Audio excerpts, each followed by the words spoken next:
যারা ক্লাসে লাইভে যুক্ত হয়েছো তারা কেমন আছো সবাই জানাও। কে কোথা থেকে ক্লাস করছো সেটিও জানিয়ে দাও। প্রাইভেট গ্রুপে আজকে ক্লাস হবে ফুল টাইম। আমাদের আজকে শুধু ফেসবুকে লাইভ হচ্ছে, মাঝে মাঝেই তোমাদের জুমে সলভ ক্লাস নেওয়া হবে। হ্যাঁ,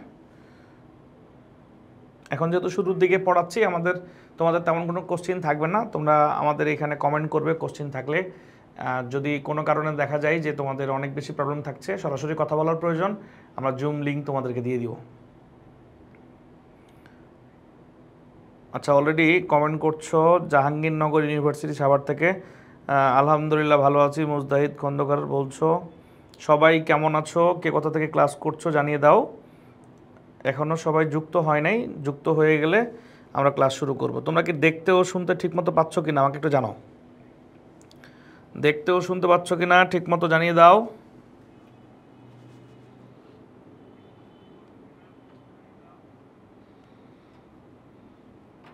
আজকে প্রথম প্রাইভেট গ্রুপে ক্লাস হচ্ছে। হ্যাঁ, ওকে। আচ্ছা, গতদিন তোমরা ক্লাস করেছো, তোমাদের কাছে আমি একটা বিষয় জানতে চাই। আমাদের লেকচার কি আর একটু স্লো থাকলে ভালো হয় নাকি যেমন আছে তেমন থাকলেই ভালো হয়? তোমরা একটু কষ্ট করে জানাও। প্রথম হয়তো বা একটু অ্যাডজাস্ট করতে কষ্ট হবে। ওকে, সব ক্লিয়ার, সাউন্ড শুনতে পাচ্ছ? প্রথম হয়তো বা একটু অ্যাডজাস্ট। কে কোন স্কুল কোন কলেজ কোথা থেকে ক্লাস করছো আমাদেরকে জানাও, জানতে পারলে ভালো লাগবে কে কোথা থেকে ক্লাস করছো। আমরা গতদিন তো জাস্ট তথ্যমূলক পড়া পড়িয়েছি, আজকে একটু ডিপ পড়ার দিকে যাব আমরা ইনশাল্লাহ। তো তোমরা একটু কষ্ট করে আমাকে জানিয়ে দাও যে ঠিক আছে কিনা, নাকি আমরা একটু ফাস্ট পড়বো, নাকি একটু স্লো পড়বো, নাকি সব কিছু ঠিক আছে। আমরা গতদিন তোমাদেরকে লাস্টে পড়িয়েছিলাম আলফা কণা এবং ইলেকট্রন প্রোটন নিউট্রনের ভরের তুলনা, নিশ্চয়ই তোমাদের মনে আছে।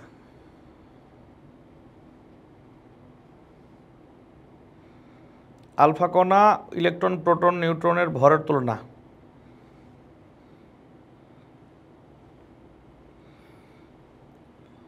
আচ্ছা, জুম লিঙ্কে ঢুকতে পারছি না। জুম লিঙ্ক তো দেয়া হয় নাই, ফেসবুক গ্রুপে ক্লাস হচ্ছে।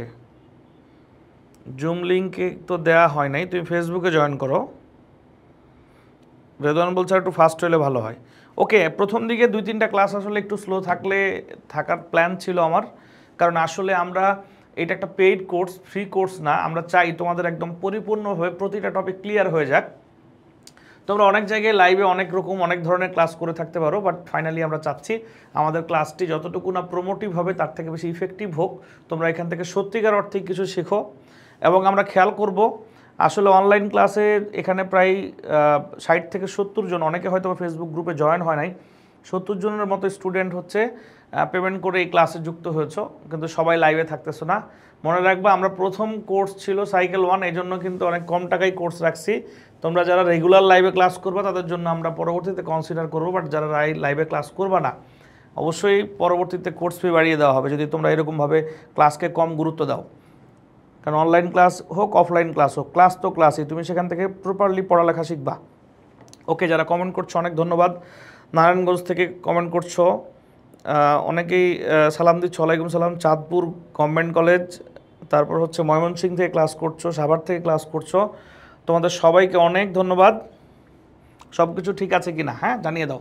যারা গতদিন ক্লাস করো নাই, এই গতদিনের ক্লাসটা এই গ্রুপে শেয়ার করে দেন। যারা গতদিন ক্লাস করো না, রেকর্ডেড ক্লাস দেখে নিও। হ্যাঁ, এখানে রেকর্ড থাকবে।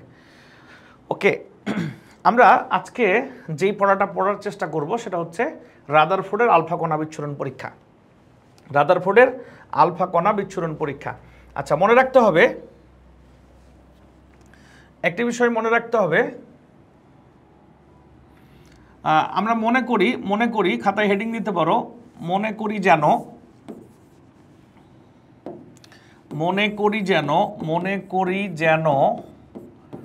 আমি একজন রাদারফোর্ড। খাতায় হেডিং দাও, মনে করি যেন আমি একজন রাদারফোর্ড। অর্থাৎ তোমরা নিশ্চয়ই রাদারফোর্ড মডেল 9-10 থেকে পড়ে আসছো, রাইট? তাহলে তোমরা যে 9-10 থেকে রাদারফোর্ড মডেল পড়ে আসছো, কিন্তু আমি জানি যে রাদারফোর্ড মডেল সম্পর্কে তোমরা সবাই খুব ভালো জানো, কিন্তু কতটুকু বোঝো এটা নিয়ে অবশ্যই ডাউট আছে আমার। ঠিক আছে, যারা বোঝো তারা তো ভালো, যারা বোঝো না আজকে ক্লাস করে দেখো রাদারফোর্ড মডেল কত চমৎকার একটা মডেল। আমরা তোমাদেরকে ঠিক রাদারফোর্ড যা যা চিন্তা করেছেন, যে পরীক্ষা করেছেন, এই পরীক্ষা তো তোমাদেরকে আমরা করাতে পারছি না বা তোমরা নিজেরাও করতে পারবো না, কারণ বিজ্ঞানীদের পরীক্ষা তো আসলে তোমার আমার পক্ষে সচরাচর করা সম্ভব না, এটা অনেক আয়োজনের ব্যাপার রয়েছে। কিন্তু রাদারফোর্ড যে পরীক্ষাটা করেছে তার তো গল্প আমরা শুনতে পারি, তার তো কন্টেন্ট বা টেক্সট আমরা পড়তে পারি না? আচ্ছা, তো আমরা যেটা করব যে রাদারফোর্ড যে পরীক্ষা করেছে এই পরীক্ষা সম্পর্কে আমরা জানবো এবং রাদারফোর্ড কী কী পর্যবেক্ষণ পেয়েছেন সেটা আমরা বুঝবো। বোঝার পর আমরা নিজেদেরকে রাদারফোর্ডের জায়গায় বসিয়ে আমরা ওই পর্যবেক্ষণ দেখলে কি চিন্তা করতাম সেটা খেয়াল করব। খেয়াল করার পর যদি দেখি যে আমি যা ভাবতেছি পরমাণুর গঠন সম্পর্কে রাদারফোর্ড ঠিক তাই বলছেন, তাহলে আমরা বুঝবো যে আমরা রাদারফোর্ড মডেলটা বুঝতে পারছি। আর যদি এমন হয় যে আমি যা চিন্তা করছি তার সাথে রাদারফোর্ডের কথা কি হয় না, মিলে না, তাহলে বুঝতে হবে আমি রাদারফোর্ড মডেল বুঝি নাই, অথবা রাদারফোর্ড এমন কিছু বলেছে সেটা ভুল বলেছে। অবশ্যই তোমার মনে অবাক লাগতে পারে বা তোমার শুনে অবাক লাগতে পারে, রাদারফোর্ড কি কখনো ভুল বলবে? হ্যাঁ, আসলেই একজন বিজ্ঞানী তো তোমার আমার থেকে আরও বেশি জানার কথা, দ্যাটস ওয়াই সে ভুল করার কথা না। কিন্তু মনে রাখবা প্রত্যেকটা বিজ্ঞানীর তত্ত্বেও কিন্তু সীমাবদ্ধতা রয়েছে। আমরা চেষ্টা করব সব কিছু প্রপারলি এমনভাবে জেনে নেওয়ার যাতে আমরা নিজেকে রাদারফোর্ডের জায়গায় বসিয়ে রাদারফোর্ড মডেলটা কল্পনা করতে পারি। ওকে, চলো আমরা আলোচনা করি। 9, 10-এ আমাদের রাদারফোর্ড মডেল ছিল, কিন্তু আলফা কণা বিচ্ছুরণ পরীক্ষা নামে কোনো পড়া ছিল না। আমি আমার অফলাইনের স্টুডেন্টদেরকে এই টপিকটা পড়াই, যেটা আমাদের রাদারফোর্ড মডেল বুঝতে সাহায্য করে। কিন্তু ফাইনালি এটা 9, 10 থেকে কারো পড়ে আসার কথা না। কিন্তু এই পরীক্ষাটা ইন্টারমিডিয়েট বইয়ে রয়েছে এবং এইটা পড়ে তুমি রাদারফোর্ড মডেল বুঝতে পারবে, আদারওয়াইজ তুমি রাদারফোর্ড মডেল বুঝতে পারবে না। তো চলো আমরা কিছু জিনিসপত্র এখান থেকে জেনে নিই। এখানে রাদারফোর্ড বলতেছে ইলেকট্রন আবিষ্কারের পর পরমাণুর গঠন সম্পর্কে বিভিন্ন বিজ্ঞানী বিভিন্ন অভিমত প্রকাশ করেন। এ সম্পর্কে নিশ্চিত প্রমাণ লাভের উদ্দেশ্যে বিজ্ঞানী রাদারফোর্ড 1911 খ্রিস্টাব্দে একটি পরীক্ষা করেন। একে রাদারফোর্ডের আলফা কণা বিচ্ছুরণ পরীক্ষা বলে। পরীক্ষার উপকরণ, আচ্ছা, রাদারফোর্ড যে পরমাণু নিয়ে পরীক্ষা করেন সেটা হচ্ছে পাতলা স্বর্ণের পাত, অর্থাৎ চাকতি আকৃতির গোল্ড প্লেট। এখানে একটা ছোট্ট প্রবলেম আছে, যার পুরুত্ব বা থিকনেস দেওয়া আছে 0.304, অর্থাৎ 4 × 10⁻⁴ সেন্টিমিটার। এটা প্রত্যেক বোর্ড বইয়ে দেওয়া আছে, যুগ যুগ ধরে হাজারি স্যারের বই এটা দেওয়া ছিল। কিন্তু কেন জানি গত বছর হাজারি স্যারের বই যেটা পাওয়া গেছে সেইখানে এই 0 পয়েন্ট ভুল করে হোক আর ঠিক করে হোক 4.04 সেন্টিমিটার দিয়েছে। এটা অন্য কোনো বই দেয় নাই এবং হাজারি স্যারের আগের বছরের বইগুলোতে কিন্তু এটাই দেওয়া ছিল। অতএব সাবধান, এখন পর্যন্ত সবাই এটাই বিলিভ করে, আর এটা আসলে খুবই খারাপ একটা ব্যাপার। কারণ রাদারফোর্ড তার প্রত্যেক বছর নতুন করে পরীক্ষা করেন না, রাদারফোর্ড একবারই পরীক্ষা করেছেন। তার পুরুত্ব কত ছিল এটা তো আমরা আগের থেকেই জানি, কিন্তু বই কেন তথ্য চেঞ্জ করলো তার কোনো ব্যাখ্যা দেয় নেই। সম্ভবত এটা ইচ্ছাকৃত হোক বা অনিচ্ছাকৃত হোক ভুল হতে পারে। আর এটা একটা তথ্য, এটা কোনো লজিক নাই যে আসলে এটা হওয়া উচিত নাকি ওটা হওয়া উচিত। এটা আমরা জানি যে রাদারফোর্ড যেই গোল্ড প্লেটটা নিয়েছিলেন তার পুরুত্ব কত ছিল সেটা এটা জানতাম। এটা যে হতে পারে এটা কিন্তু আমরা মানে লজিক দিয়ে বোঝার কিছু নেই, বই যা থাকবে তাই তথ্য দিতে হবে। সো তোমরা প্রশ্ন করতে পারো আমরা কোনটা দিব, আসলে এখন পর্যন্ত সব টিচাররাও এটাই জানে।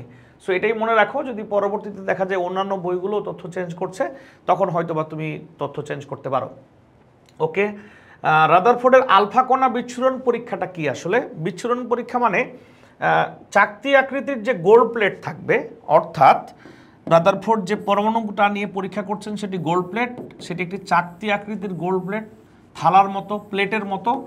এই গোল্ড প্লেটের উপর প্রচণ্ড বেগে আলফা কণাগুলো ছুঁড়ে মারা হবে। এই প্রচণ্ড বেগে আলফা কণা ছুঁড়ে মারা, এটার নামই হচ্ছে আলফা কণা বিচ্ছুরণ পরীক্ষা। যে চাকতি আকৃতির স্বর্ণপাত যার ওপর প্রচণ্ড বেগে আলফা কণাকে ছুঁড়ে মারা, এটাই হচ্ছে কি আলফা কণা বিচ্ছুরণ পরীক্ষা। এখন তোমাদের মনে অনেক কোশ্চিন থাকতে পারে, সেই কোশ্চিনগুলোর উত্তর আমি দেওয়ার চেষ্টা করছি। আর কেউ যদি কোশ্চিন করতে চাও করতে পারবা, তবে লাস্টের দিকে করো আর কি, বা এখনও কমেন্ট করতে পারো। আচ্ছা, অনেকেই মনে হয় গ্রুপে, ওকে ঠিক আছে। আবার একটু জানিয়ে দাও দেখি সব কিছু ঠিকঠাক শুনতে পাচ্ছ কিনা, দেখতে পাচ্ছ কিনা। সমস্যা হচ্ছে যে স্টুডেন্টদের যারা যুক্ত হয় নাই তারা আগের থেকে বলে না, যখন ক্লাস শুরু হয় তখন ডিস্টার্ব করে। বলো এটা কোনো কথা? ওকে ঠিক আছে। আচ্ছা, তো এই হচ্ছে আলফা কণা বিচ্ছুরণ পরীক্ষা। এই পরীক্ষা নিয়ে আর অনেক কথাবার্তা আছে।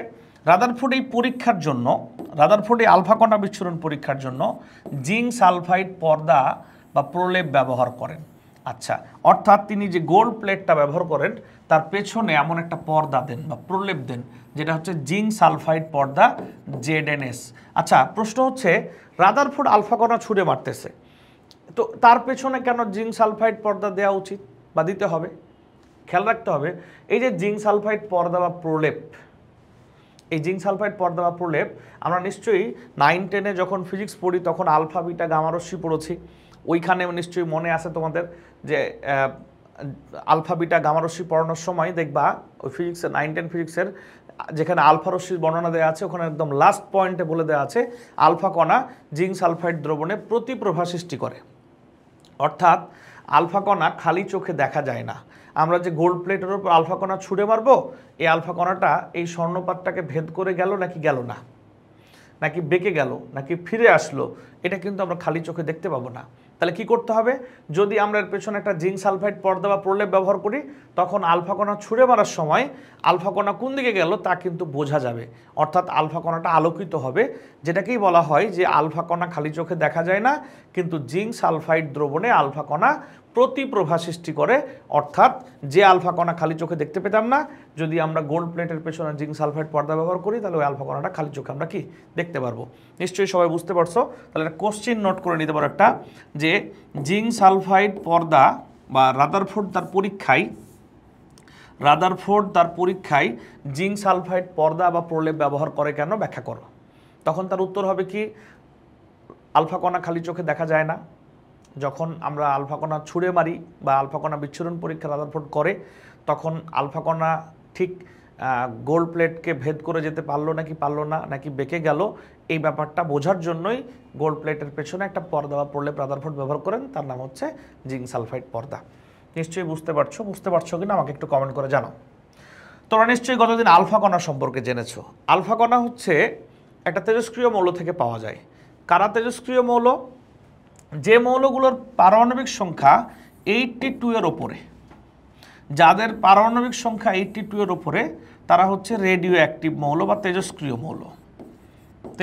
মৌল। ওকে, আচ্ছা, তোমাদেরকে আরও একটু অ্যাডভান্স লেভেলের পড়াতে চাই। তেজস্ক্রিয় মৌলের তেজস্ক্রিয়তার মূল কারণ কি, কেন তেজস্ক্রিয় মৌলগুলো তেজস্ক্রিয় হয়, অর্থাৎ তেজস্ক্রিয়তার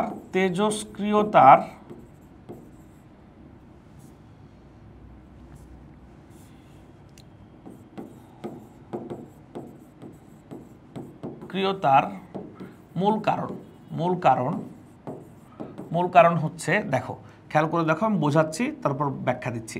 ধরুন একটা পরমাণু, নর্মাল পরমাণু, তোমরা একটু কমেন্ট করে জানাও তো এই দুইটার মধ্যে কোনটা রেডিও অ্যাক্টিভ পরমাণু আর কোনটা সাধারণ পরমাণু, কোনটা তেজস্ক্রিয় আর কোনটা তেজস্ক্রিয় না, একটু কমেন্ট করে জানাও দেখি দ্রুত। কখনো কি ভেবে দেখেছো কোনটা তেজস্ক্রিয় আর কোনটা তেজস্ক্রিয় না? দ্রুত জানাও আমাকে এই দুইটার মধ্যে। আচ্ছা, এই গ্রুপে তো স্টুডেন্ট 70 জন, লাইভে কেন 22 জন?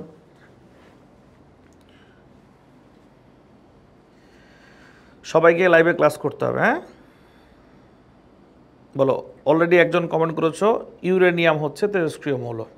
ওকে, তুমি কি কখনো ভেবে দেখেছো যে ইউরেনিয়াম কেন তেজস্ক্রিয়, সোডিয়াম কেন তেজস্ক্রিয় নয়?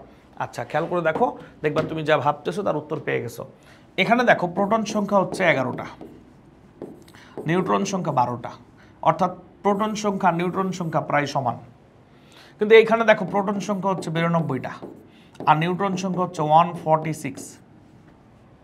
তাহলে একই পরমাণুর নিউক্লিয়াসে থাকা দুইটা কণিকা, কোনো পরমাণুর নিউক্লিয়াসে থাকা দুইটা কণিকা যার একটা আরেকটার দেখো প্রোটন সংখ্যা নিউট্রন সংখ্যা প্রায় সমান, কিন্তু এইখানে কি প্রোটন সংখ্যার থেকে নিউট্রন সংখ্যা কি অনেক বেশি? তাহলে চিন্তা করো, এর নিউক্লিয়াসটা অত্যন্ত অস্থিতিশীল, অর্থাৎ এর নিউক্লিয়াসকে যদি আমরা অল্প আঘাত করি এই নিউক্লিয়াসটা কী হবে? ভেঙে যাবে। কারণ প্রোটন আর নিউট্রনের অনুপাত কি নাই, ঠিক নাই। এখানে দেখো প্রোটন আর নিউট্রন কিন্তু প্রায় সমান, আর এখানে প্রোটন অপেক্ষা নিউট্রন কি অনেক বেশি। তাহলে তেজস্ক্রিয় তার মূল কারণ প্রোটন ও নিউট্রন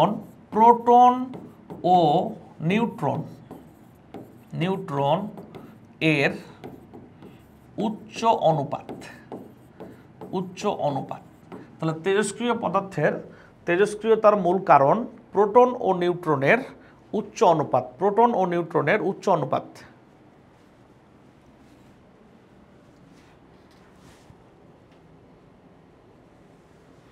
ওকে, তাহলে নিশ্চয়ই বুঝতে পারছো ক্লিয়ার কিনা। অর্থাৎ যাদের পারমাণবিক সংখ্যা 82 এর ওপরে তারা মূলত তেজস্ক্রিয় পরমাণু হয়। যারা তেজস্ক্রিয় পরমাণু হয় তারা কেন তেজস্ক্রিয় হয় খেয়াল করো, কারণ তাদের প্রোটন অপেক্ষা নিউট্রন সংখ্যা অনেক বেশি। দেখো তোমরা 9-10 থেকে অনেক কিছু পড়ে আসছো, তোমাদের অনেক জ্ঞান রয়েছে, অনেক কিছু জানো, কিন্তু তোমাদের কনসেপ্ট কতটুকু ক্লিয়ার এটা কিন্তু সন্দেহ আছে।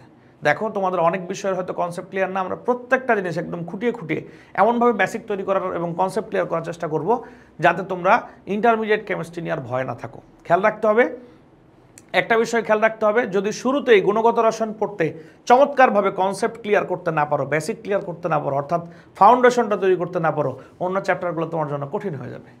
তাহলে তোমরা একদম লেগে থাকো, প্রতিটা জিনিস আমি খুঁটিয়ে খুঁটিয়ে বলে দিচ্ছি, ধারাবাহিকভাবে বলে দিচ্ছি। যাদের কাছে বোরিং লাগতেছে তারা খেয়াল করো, চেষ্টা করো পড়ার, দেখবে একটা সময় গিয়ে তুমি অনেক বেশি ফাউন্ডেশন তৈরি করে ফেলতে পারছো। আর না হলে এখন যদি খুঁটিয়ে খুঁটিয়ে না পড়ো তাহলে অনেক গ্যাপ থেকে যাবে পড়ার মধ্যে। ওকে, তো ঠিক তেমনই আমরা এই যারা তেজস্ক্রিয় পরমাণু হয় তাদের নিউক্লিয়াস ভাঙলে, অর্থাৎ তাদের রেডিও অ্যাক্টিভিটির কারণে আমরা ওখান থেকে আলফা বিটা গামা রশ্মি পাই, এবং আলফা রশ্মি আমরা যেটা বিচ্ছুরণ করব তা উৎপাদন করতে হলে এমন একটা মৌল নিতে হবে যার পারমাণবিক সংখ্যা হচ্ছে 82 এর ওপরে। তাহলে পারমাণবিক সংখ্যা 82 এর ওপরে এমন মৌল রাদারফোর্ড কোনটা ব্যবহার করেছিলেন? দেখো রাদারফোর্ড আলফা কণা বিচ্ছুরণ করার জন্য যে পরমাণু ব্যবহার করেছিলেন সেটা হচ্ছে রেডিয়াম। আর রেডিয়ামকে রেখেছিলেন কার ওপর? লেডের তৈরি ব্লকের ওপর। তাহলে আমাদের পরীক্ষণীয় পরমাণু ছিল গোল্ড, আর তার পেছনে ছিল জিঙ্ক সালফাইড পর্দা, আর যে মৌল থেকে আলফা কণা উৎপাদন করা হয় সেটা হচ্ছে রেডিয়াম, আর তাকে রাখা হয় লেডের তৈরি ব্লকের ওপর। চলো আমরা সামনের দিকে এগোই। কার্য পদ্ধতি, আচ্ছা এটা নিয়ে আমরা এমন কোনো কথা না বলি। এই দেখো, এটা হচ্ছে ইন্টারনেট থেকে পাওয়া একটা ছবি, বোঝানো হচ্ছে এটা হচ্ছে গোল্ড প্লেট যার থিকনেস হচ্ছে 4x10⁴ সেন্টিমিটার। এটা লেডের তৈরি ব্লক যার মধ্যে রাখা আছে আলফা কণা, এবং প্রচণ্ড বেগে এই আলফা কণাগুলো এই পরমাণুর উপর ছুঁড়ে মারা হচ্ছে। ছুঁড়ে মারলে কি হচ্ছে? দেখো অসংখ্য আলফা কণা সোজা ওই পারে চলে যাচ্ছে, সোজা ওই পারে চলে যাচ্ছে। কিছু আলফা কণা যাওয়ার সময় দেখো বেঁকে যাচ্ছে, সোজা পথে গেছে কিন্তু গিয়ে বেঁকে গেছে, আর খুবই অল্প সংখ্যক আলফা কণা ব্যাক করছে। অর্থাৎ আমরা যে চিত্রটা আঁকার চেষ্টা করছিলাম এইখানে বা এঁকেছিলাম সেখানে এই ঘটনা ঘটে। দেখো এই যে এরকম ঘটনা ঘটে, এই আলফা কণাগুলো এই পারে যে একটু বেঁকে যায়, কোনোটা বেঁকে যায়, হ্যাঁ, অনেকগুলা সোজা চলে যায় ওই পারে, অনেকগুলা সোজা চলে যায়, আর খুবই অল্প আলফা কণা ডিরেক্ট ব্যাক করে। এই যে এমন কিছু হয়, খেয়াল করি আমরা, এমন কিছু হয়। এই যে এটা দেখো ব্যাক করেছে, ওকে, কিছু বেঁকে গেছে। তো চলো আমরা রাদারফোর্ডের পর্যবেক্ষণটা জেনে নিই। রাদারফোর্ডের পর্যবেক্ষণ জেনে নেওয়ার পর আমরা নিজেরা চিন্তা করে দেখবো আমরা রাদারফোর্ডের জায়গায় হলে কি বলতাম। তো পর্যবেক্ষণ, রাদারফোর্ড যে পরীক্ষা করলেন তার পর্যবেক্ষণ কি আমরা একটু জানবো। 1 নাম্বার হচ্ছে 99% আলফা কণা সোজা ওই পারে চলে যায়। 99% আলফা কণা সোজা ওই পারে চলে যায়। 2 নাম্বার হচ্ছে কিছু আলফা কণা এদের পথ বেঁকে যায়। দেখো চিন্তা করো, 99% আলফা কণা শুধু ওই পারে যায় না, সোজা চলে যায়, মানে বাধাহীনভাবে চলে যায়। তোমরা আলফা কণা বিচ্ছুরণ পরীক্ষার যে পড়াটা আমি তোমাদের পড়াচ্ছি খুব মন দিয়ে শোনো। কিছু আলফা কণা বেঁকে যায়, আর কিছু আলফা কণা ডিরেক্ট ব্যাক করে, ডিরেক্ট ব্যাক করে। তাহলে কি হয়? 99% আলফা কণা সোজা ওই পারে চলে যায়, কিছু আলফা কণা বেঁকে যায়, আর কিছু আলফা কণা ডিরেক্ট ব্যাক করে। যে আলফা কণা ডিরেক্ট ব্যাক করে তা হচ্ছে 20,000 আলফা কণার মধ্যে 20,000-এর মধ্যে একটি আলফা কণা, একটি আলফা কণা। খেয়াল করছো কত কম?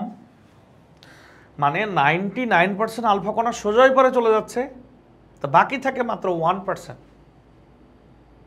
এই 1%-এর মধ্যে খুব অল্প সংখ্যক আলফা কণা ওই পারে যায় ঠিকই, কিন্তু বেঁকে যায়। তার চাইতে অনেক অল্প সংখ্যক আলফা কণা, প্রায় প্রতি 20,000 আলফা কণার মধ্যে একটি আলফা কণা ডিরেক্টলি ব্যাক করে। তাহলে তুমি এবার এই হচ্ছে রাদারফোর্ড যে পরীক্ষাটা করলেন, আলফা কণা পরমাণুর উপর ছুঁড়ে মারলেন, সেইখানে তিনি পর্যবেক্ষণ হিসাবে এই 3টা ঘটনা দেখতে পেলেন। আমরাও যদি করতাম এরকম পরীক্ষা বা আমাদের যদি এখন এই পরীক্ষা করার সুযোগ থাকতো তাহলে হয়তো রাদারফোর্ডের মতো আমরাও এই 3টা পর্যবেক্ষণ দেখতে পেতাম। তাহলে আমরা এখন নিজেদেরকে রাদারফোর্ডের সাথে কম্পেয়ার করি, রাদারফোর্ডের জায়গায় বসিয়ে দেখি যে রাদারফোর্ডের জায়গায় আমরা থাকলে কী সিদ্ধান্ত নিতাম। চলো আমরা চিন্তা করি।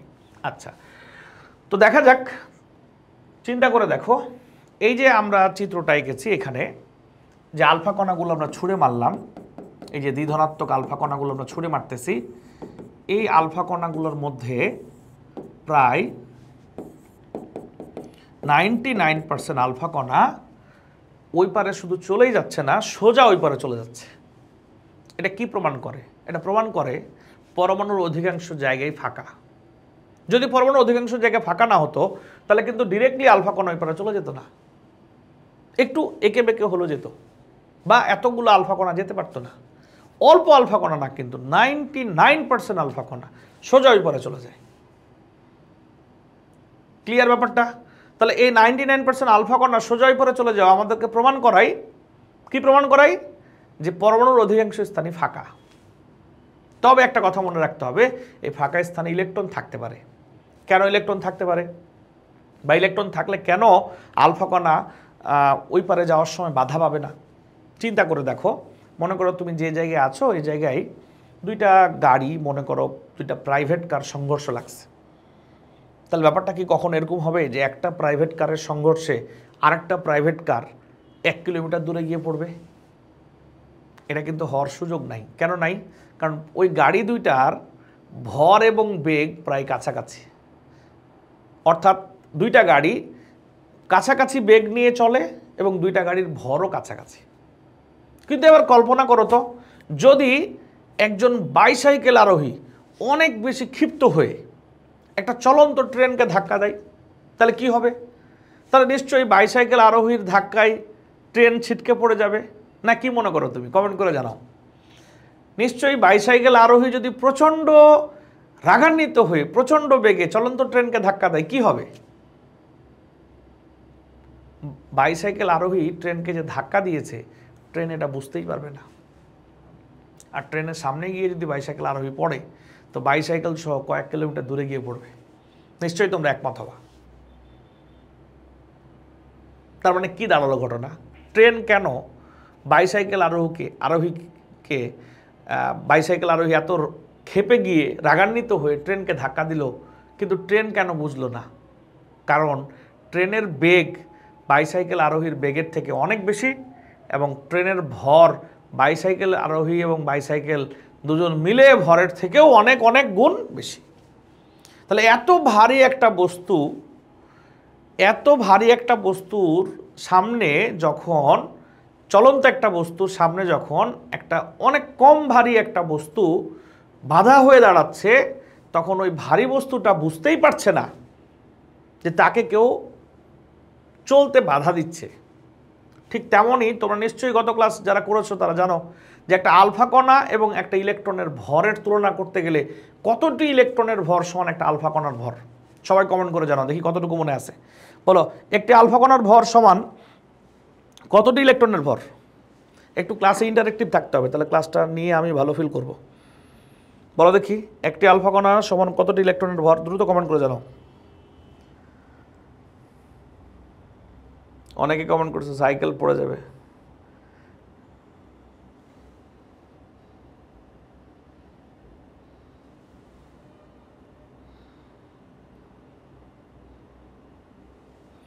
ওকে, কেউ বলতেছে না কেন এখনো?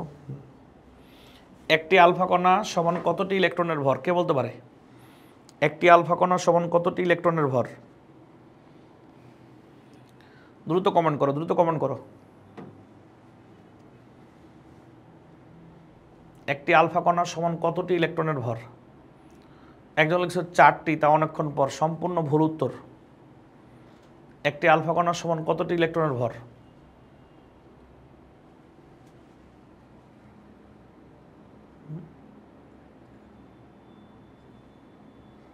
এখানে ঠিক আছে। ওকে, হ্যাঁ অলরেডি কমেন্ট করেছো, জানি না স্যার। ওকে, দেখো তোমাদেরকে যারা গত ক্লাস করো নাই তারা করে নিবা। এই দেখো, এই জন্য ক্লাস বুঝতে একটু অসুবিধা হচ্ছে। হ্যাঁ, কারো কারো হয়তো বা। দেখো আলফা কণা, এই যে আমরা গতদিন এটা পড়িয়েছি না, যারা ক্লাস করেছো কমেন্ট করো দেখি, গতদিন কারা কারা ক্লাসে ছিল? আলফা কণা এবং ইলেকট্রন প্রোটন নিউট্রনের ভর তুলনা পড়িয়েছি কিনা? কমেন্ট করতে হবে তাড়াতাড়ি। এ দেখো আলফা কণা মানে হচ্ছে দ্বিধনাত্মক চার্জযুক্ত হিলিয়াম নিউক্লিয়াস। এখানে দেখো প্রোটন আছে 2টা, নিউট্রন আছে 2টা। তো প্রোটন নিউট্রনের ভর সমান, তাহলে একটি আলফা কণার ভর ইকুয়াল 4টি পি এর ভর মানে প্রোটনের ভর। আবার আমরা জানি একটি প্রোটনের ভর ইকুয়াল 1840টি ইলেকট্রনের ভর। তাহলে একটি প্রোটনের ভর ইকুয়াল 1840টি কিসের ভর? ইলেকট্রনের ভর। আবার একটা আলফা কণা সমান 4টা প্রোটন, তাহলে একটি আলফা কণা ইকুয়াল 7360টি কিসের ভর? ই এর ভর মানে ইলেকট্রনের ভর। তার মানে তোমরা কি জানলা যে 7360টা ইলেকট্রনকে একত্রিত করলে তার যা ভর হবে একটা আলফা কণার ভর তার সমান হবে। কি বলো, ক্লিয়ার কিনা? এবার ক্লিয়ার কিনা? তাহলে বলো তো যে 99% আলফা কণা স্বর্ণপাতকে ভেদ করে চলে যাচ্ছে, এই স্বর্ণপাতের ভেদ করার সময় যদি আলফা কণার সামনে গিয়ে ইলেকট্রন বাধা সৃষ্টি করার চেষ্টা করে, তাহলে এই ধাক্কাটা কার মতো হবে? ওই ট্রেন আর বাইসাইকেলের মতো হবে না? অর্থাৎ ইলেকট্রনের ন্যায় এত হালকা একটা বস্তু আলফা কণার মতো প্রচণ্ড গতিসম্পন্ন এবং ভারী বস্তুকে আঘাত করার সময় কি হবে? আলফা কণার কি গতিপথের পরিবর্তন করতে পারবে ইলেকট্রন? কখনোই পারবে না। তাহলে আমরা এখান থেকে কী জানলাম? পরমাণুর অধিকাংশ স্থানই ফাঁকা, তবে এই ফাঁকা স্থানে কি থাকতে পারে? ইলেকট্রন থাকতে পারে। ওকে, ক্লিয়ার কিনা আমাকে জানাও, সবাই একটু জানিয়ে দাও।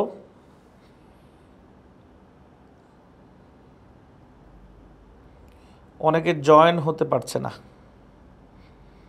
আচ্ছা, জয়েন করার ব্যবস্থা করে দিচ্ছে, বা হয়তো অনেকে হয়তো প্রপার ইনফরমেশন দেয় নাই, এই জন্য জয়েন হতে পারছে না। ওকে, সবাই কমেন্ট করবা, যখন ক্লাস করবা তখন আমি যা বলি তার কমেন্ট সবাই করবা, তারপর বুঝতে পারবো তোমরা লাইভে আসো। এবার দেখো, আমরা প্রথম পয়েন্টটা বুঝলাম যে 99% আলফা কণা সোজা ওই পারে চলে যাওয়ার অর্থ হচ্ছে পরমাণুর অধিকাংশ স্থানে ফাঁকা, তবে ফাঁকা জায়গাগুলোতে ইলেকট্রন থাকতে পারে। কেন থাকতে পারে? কারণ হচ্ছে ইলেকট্রন আলফা কণার গতিপথের কোনো পরিবর্তন করতে পারবে না। আচ্ছা, দ্বিতীয় বিষয় বুঝো, যদি এই কক্ষপথগুলোতে অর্থাৎ পরমাণুর এই ফাঁকা জায়গাগুলোতে প্রোটন বা নিউট্রন থাকতো, তাহলে হয়তোবা প্রোটন বা নিউট্রন আলফা কণাকে থামিয়ে দিতে না পারলেও আলফা কণার গতিকে কিছুটা হলো চেঞ্জ করে দিতে পারত। কারণ কি জানো? কারণ হচ্ছে একটা আলফা কণার ভর 4টা প্রোটনের ভরের সমান। তাহলে আমরা বলছি না যে আলফা কণা মানে থেকে প্রোটন ভারী, আমরা বলছি আলফা কণাই ভারী, কিন্তু অনেক বেশি ভারী না, তো সামান্য একটু ভারী। তাহলে যদি এই কক্ষপথের এই জায়গাগুলোতে কি থাকতো? প্রোটন বা নিউট্রন থাকতো, তাহলে এত পার্সেন্ট অর্থাৎ 99% আলফা কণা কখনোই কিন্তু ওই পারে যেতে পারতো না। তার মানে এই ঘটনা কি প্রমাণ করে? যে কক্ষপথের মধ্যে অর্থাৎ নিউক্লিয়াসের বাইরের যে জায়গাগুলা, এই জায়গাগুলোতে কখনোই প্রোটন এবং নিউট্রন অবস্থান করে না। যদি করতো তাহলে 99% আলফা কণা ওই পারে যাইতে পারতো না। এবং এখান থেকে বোঝা যায় যে পরমাণুর, যেহেতু ইলেকট্রনের ভরটাকে পরমাণুর ভর কাউন্ট করা হয় না, প্রোটন আর নিউট্রনের ভরকে পরমাণুর ভর কাউন্ট করা হয়, তার মানে বুঝতে হবে যে পরমাণুর সমস্ত ভর ছোট্ট একটা জায়গার মধ্যে লুকিয়ে আছে, যে জায়গাটা এই 99% যে আলফা কণা চলে গেছে এদের মধ্যে না। অর্থাৎ খুবই ক্ষুদ্র 99% আলফা কণা এই প্রোটন নিউট্রনের সাথে দেখা করে নাই সংঘর্ষে লিপ্ত হওয়ার সময়। যদি প্রোটন নিউট্রনের সাথে দেখা হইতো তাহলে 99% আলফা কণা ওই পারে যেতে পারতো না। তার মানে এখান থেকে প্রমাণ পাওয়া যায় পরমাণুর সমস্ত ভর খুবই ছোট্ট একটা জায়গার মধ্যে থাকে। চলে যাই আমরা, এবং ওই ছোট্ট একটা বস্তুর নামই রাদারফোর্ড দেন কি নিউক্লিয়াস, যে পরমাণুর একটা কেন্দ্র আছে যার নাম নিউক্লিয়াস, পরমাণুর সমস্ত ভর এই ক্ষুদ্র জায়গার মধ্যে কি থাকে, সীমাবদ্ধ থাকে। ওকে, এবার আমরা পরবর্তী আলোচনায় যাই। পরবর্তী আলোচনা হচ্ছে যে যদি এমন হইতো যে এই দেখো আলফা কণাগুলা, কিছু আলফা কণা যাওয়ার সময় বেঁকে যাচ্ছে, তো বেঁকে যাচ্ছে যে আলফা কণাগুলো, সেগুলো আসলে কারা বা সেগুলো কেন বেঁকে যাচ্ছে? যে আলফা কণা ডিরেক্টলি নিউক্লিয়াসকে আঘাত করে না কিন্তু নিউক্লিয়াসের খুব কাছ দিয়ে যায়, তারা বেঁকে যায়। কেন বেঁকে যায়? কারণ এই আলফা কণা এবং নিউক্লিয়াস এর পরস্পরের মধ্যে একটা বিকর্ষণ ঘটে। বিকর্ষণ ঘটে কাদের মধ্যে? অবশ্যই সমধর্মী চার্জের মধ্যে। রাদারফোর্ড কিন্তু আগের থেকেই জানতেন আলফা কণা পজিটিভ চার্জযুক্ত, এবং যেহেতু আলফা কণাকে পরমাণুর ভেতরে থাকা ওই বস্তুটা বিকর্ষণ করতেছে, তার মানে রাদারফোর্ড তখন বুঝে যান যে পরমাণুর ভেতরে থাকা ওই বস্তুটার চার্জ আলফা কণার চার্জের মতোই, অর্থাৎ সমধর্মী চার্জ। সমধর্মী চার্জ ছাড়া পরস্পরকে কখনো কি করে না, বিকর্ষণ করে না। তাহলে কি দাঁড়াচ্ছে ঘটনা, যে আলফা কণাগুলো বেঁকে যাচ্ছে, আলফা কণাগুলো বেঁকে যাচ্ছে কেন? এই নিউক্লিয়াস তাকে বিকর্ষণ করছে এই জন্য। তাহলে আলফা কণার চার্জ যা, নিউক্লিয়াসের চার্জ কি তাই। আমরা তোমাদেরকে গত ক্লাসে বলেছিলাম যে রাদারফোর্ড 1911 সালেই বুঝতে পারেন নিউক্লিয়াসের চার্জ পজিটিভ, কিন্তু তিনি বলতে পারেন না নিউক্লিয়াসের চার্জ কেন পজিটিভ। এটা তিনি বলেন পরবর্তীতে যখন প্রোটন আবিষ্কার হয়। নিশ্চয়ই প্রমাণ পাইছো।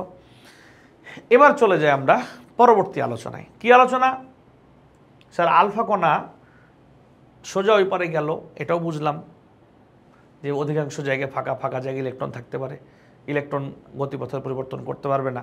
আবার এটাও বুঝলাম আলফা কণা বেঁকে যায় কেন, কারণ আলফা কণাকে নিউক্লিয়াস বিকর্ষণ করে। আলফা কণা যে চার্জের, নিউক্লিয়াস ওই চার্জের। তাহলে এবার আপনি বলেন যে আলফা কণা কেন ডিরেক্টলি ব্যাক করে, এর কারণ কি? তাহলে আলফা কণা ডিরেক্টলি ব্যাক করার কারণ কি? চিন্তা করো। দেখো, কোন একটা ভারী বস্তু না, এই ধরো এই পেন, আমার হাতে একটা পেন আছে, আমি প্রচণ্ড বেগে এখানে ছুঁড়ে মারলাম, নিশ্চয়ই এই পেনটা আমার এই ডিজিটাল বোর্ডটাকে ভেদ করে যেতে পারবে না। যদি বন্দুক দিয়ে গুলি করতাম, গুলি করতাম, তাহলে হয়তো বা ভেদ করে চলে যেত। কেন যেত? কারণ বন্দুকের গুলিটা যতটুকু জায়গায় আঘাত করত, ওইটুকুর ভর এর চাইতে বন্দুকের গুলির ভর বেশি হতে হবে, এবং প্রচণ্ড বেগে বন্দুক দিয়ে গুলি করতে হবে। কিন্তু এই কলমটা যাবে না, কারণ কলমটা হালকা। কলমটা কি? হালকা। যদি না যায় এখানে, তাহলে দেখবে বোর্ডের এখানেই পড়ে থেকে যাবে। কিন্তু এখানে রাদারফোর্ডের যে আলফা কণা যেটা ব্যাক করছে, তার আচরণটা এমন ছিল না। তার আচরণ কেমন ছিল বলো তো? সে নিউক্লিয়াসকে গিয়ে আঘাত করছে, তাহলে যেহেতু নিউক্লিয়াস অত্যন্ত ভারী, ওখানে গোল্ডেন নিউক্লিয়াস ছিল, এই যে গোল্ডেন নিউক্লিয়াস ছিল। চিন্তা করো, গোল্ডের প্রোটন সংখ্যা কত? 79। তাহলে নিউট্রন সংখ্যা কত হবে? 79-এর থেকে অনেক বেশি। তাহলে এই দুইটা যোগ করলেই তো হয়ে যায় 158 প্লাস 158 প্লাস। তাহলে একটা গোল্ডেন নিউক্লিয়াসে প্রোটন থাকে 79টা, নিউট্রন নিশ্চয়ই 79 থেকেও বেশি থাকে। তাহলে 160টারও বেশি সংখ্যক প্রোটনের ভরের সমান গোল্ডেন নিউক্লিয়াসের ভর, যেখানে আলফা কণার ভর 4টা প্রোটনের সমান, আর গোল্ডেন নিউক্লিয়াসের ভর 160-র ওপরে। তাহলে অবশ্যই কে ভারী? গোল্ডেন নিউক্লিয়াস আলফা কণার তুলনায় অনেক গুণ ভারী। তো গোল্ডেন নিউক্লিয়াসের মতো ভারী একটা বস্তুকে যখন আলফা কণা গিয়ে আঘাত করে, নিশ্চয়ই আলফা কণার সাধ্য নাই গোল্ডেন নিউক্লিয়াসকে ভেদ করে ওই পারে চলে যাবে। তো ভেদ করতে পারলো না কেন? কারণ আলফা কণার থেকে গোল্ডেন নিউক্লিয়াসের ভর বেশি। ভালো কথা, বুঝলাম। কিন্তু ব্যাক করলো কেন? ভেদ করলো না, ঠিক আছে, ব্যাক করলো কেন? ব্যাক করার কারণ হচ্ছে বিকর্ষণ। অর্থাৎ এখানে যে বস্তুটা আছে, এই বস্তুটা আলফা কণাকে কি করতেছে? বিকর্ষণ করতেছে। তাহলে চিন্তা করো, কখন বিকর্ষণ ঘটে? যখন দুইটা বস্তু সমচার্জধর্মী হয়, অর্থাৎ দুইটা বস্তুর চার্জের প্রকৃতি যখন একই হয়, তাহলে আলফা কণা যেহেতু পজিটিভ চার্জযুক্ত, গোল্ডেন নিউক্লিয়াস নিশ্চয়ই পজিটিভ চার্জযুক্ত হবে। রাদারফোর্ড আবারও প্রমাণ পেলেন যে আলফা কণার চার্জ যেমন, গোল্ডেন নিউক্লিয়াসের চার্জও তেমন, অর্থাৎ সমধর্মী চার্জ পরস্পরকে কি করে? বিকর্ষণ করে। আর দ্যাটস ওয়াই রাদারফোর্ড 1911 সালে একদম নিশ্চিত হয়ে যান যে নিউক্লিয়াসের ভর পজিটিভ, কিন্তু তিনি 1911 সালে বলতে পারেন না নিউক্লিয়াসের ভর কেন পজিটিভ, সেটা তিনি ব্যাখ্যা করেন, বাট পরবর্তীতে করেন। ওকে, তোমরা এই 3টা পর্যবেক্ষণ আমি যা বললাম তার সাথে একমত কিনা বা ক্লিয়ার কিনা আমাকে একটু জানাও। 3টা পর্যবেক্ষণ ক্লিয়ার কিনা সবাই একটু জানিয়ে দাও, 3টা পর্যবেক্ষণ ক্লিয়ার কিনা।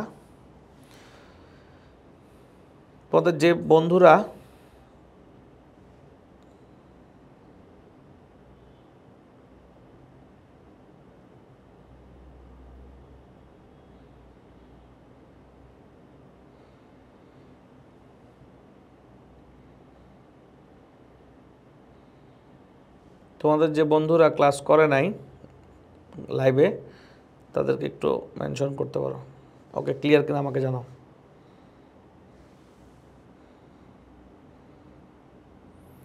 আচ্ছা, 2 নাম্বারটা আবার একটু, 2 নাম্বারটা মানে যেটা বেঁকে যাচ্ছে, যে আলফা কণা বেঁকে যায় ও নিউক্লিয়াসের চার্জের কারণেই কিন্তু বেঁকে যায়। যে আলফা কণা বেঁকে যায় সে নিউক্লিয়াসের চার্জের জন্যই বেঁকে যায়, অর্থাৎ নিউক্লিয়াসের ধনাত্মক চার্জ আর আলফা কণার কি ধনাত্মক চার্জ, এর কারণেই কিন্তু সে বেঁকে যায়। ওকে,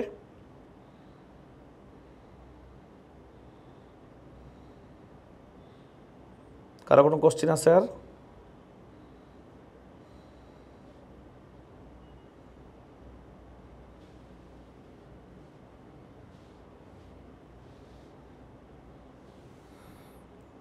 ওকে, 2 নাম্বারটা একটু, হ্যাঁ ওকে ক্লিয়ার।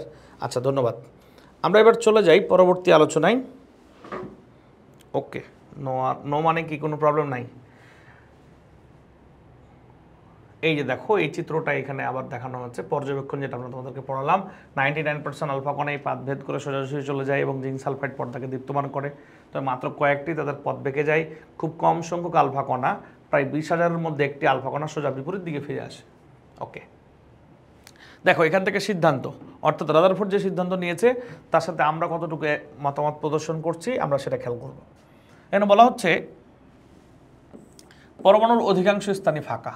যেহেতু আলফা কণার তুলনায় ইলেকট্রনের ভর অতি নগণ্য, সেহেতু এই ফাঁকা স্থানে ইলেকট্রন থাকতে পারে, তবে এর আলফা কণার গতিপথের কোনো পরিবর্তন আনতে পারে না। কোনো গতিশীল বস্তু তখনই বিপরীত দিকে ফিরে আসে যখন তার সোজাসুজি এর অপেক্ষা কোনো বহু ভারী কিছুর সাথে সংঘর্ষে পতিত হয় বা তা দ্বারা কি হয়? বিকর্ষিত হয়। অর্থাৎ পরমাণুর কেন্দ্রে পরমাণুর সমগ্র ভর অতি ক্ষুদ্র স্থান দখল করে আছে। এই দেখো, খেয়াল করো, আমরা প্রথম পয়েন্ট তো নিশ্চয়ই বুঝে গেছি যে পরমাণু অধিকাংশ স্থানই ফাঁকা এবং ফাঁকা স্থানে কি থাকতে পারে? ইলেকট্রন থাকতে পারে। যেহেতু আলফা কণার ভর ইলেকট্রনের তুলনায় অতি নগণ্য, তাই ফাঁকা স্থানে আচ্ছা, মানে আলফা কণার গতিপথের পরিবর্তন করতে পারবে না। দ্বিতীয় পয়েন্ট বলছে কোনো গতিশীল বস্তু তখনই বিপরীত দিকে ফিরে আসে যখন তার সোজাসুজি এর অপেক্ষা ভারী কোনো কিছুর সাথে সংঘর্ষে কি হয়? পতিত হয় এবং তা দ্বারা কি হয়? বিকর্ষিত হয়। যেমন নিউক্লিয়াসের যখন আলফা কণা ডিরেক্টলি কি হিট করতেছে, তখন নিউক্লিয়াস যেহেতু আলফা কণার থেকে অনেক ভারী, তাই ডিরেক্টলি ব্যাক করতেছে এবং তা বিকর্ষণ করতেছে। অর্থাৎ পরমাণুর কেন্দ্রে সমগ্র ভর অতি ক্ষুদ্র স্থান দখল করে আছে। দ্বিতীয় পয়েন্টে যাই আমরা, যেহেতু আলফা কণার সমূহ ধনাত্মক, সেহেতু পরমাণুর কেন্দ্র ধনাত্মক চার্জযুক্ত হবে। নিশ্চয়ই আলফা কণা ধনাত্মক, পরমাণুর কেন্দ্র ধনাত্মক চার্জযুক্ত হবে। ভারী ও ধনাত্মক চার্জযুক্ত পরমাণুর এই কেন্দ্রকে কি নামকরণ করেন? নিউক্লিয়াস। ওকে, বলছে এবার আলফা কণার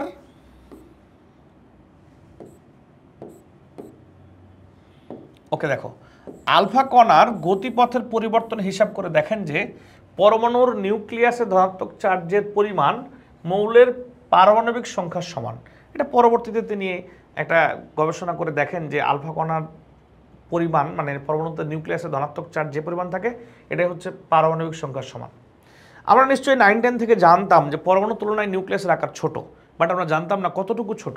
এখানে এটা বলে দেওয়া আছে কতটুকু ছোট, খেয়াল করো। পরমাণুর আকার মনে করো 10⁻8 সেন্টিমিটার, তার তুলনায় নিউক্লিয়াসের আকার 10⁻13 থেকে 12, মানে অনেক ছোট।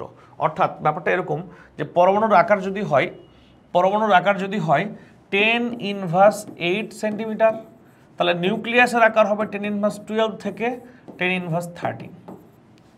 অর্থাৎ ব্যাপারটা কি দাঁড়ায়, এই যে এখান থেকে এখানে 10⁴, আর যদি 10⁻8 থেকে 13 হয় 10⁵।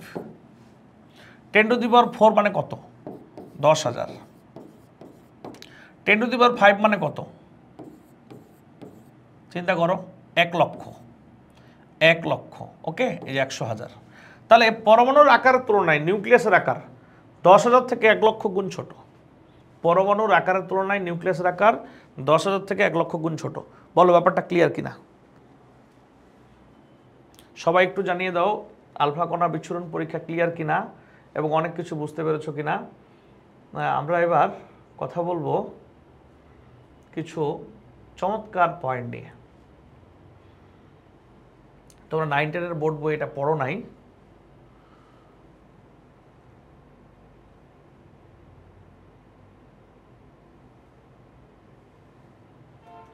তোমরা 9-10 বোর্ড বইটা পড়ো নাই হয়তো বা, এমন একটা কিছু আমি তোমাদেরকে এখন পড়ানোর চেষ্টা করছি।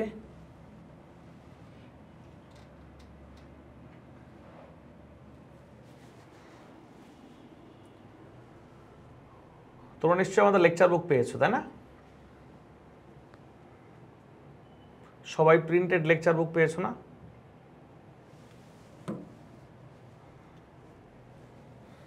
এই দেখো, খেয়াল করো।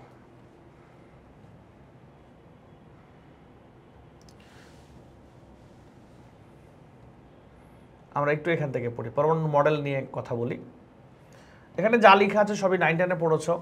সকল পরমাণু অতিশয় ক্ষুদ্র গোলাকৃতি কণা, এর দুটি অংশ রয়েছে, নিউক্লিয়াস আর কেন্দ্র বহির্ভূত অঞ্চল।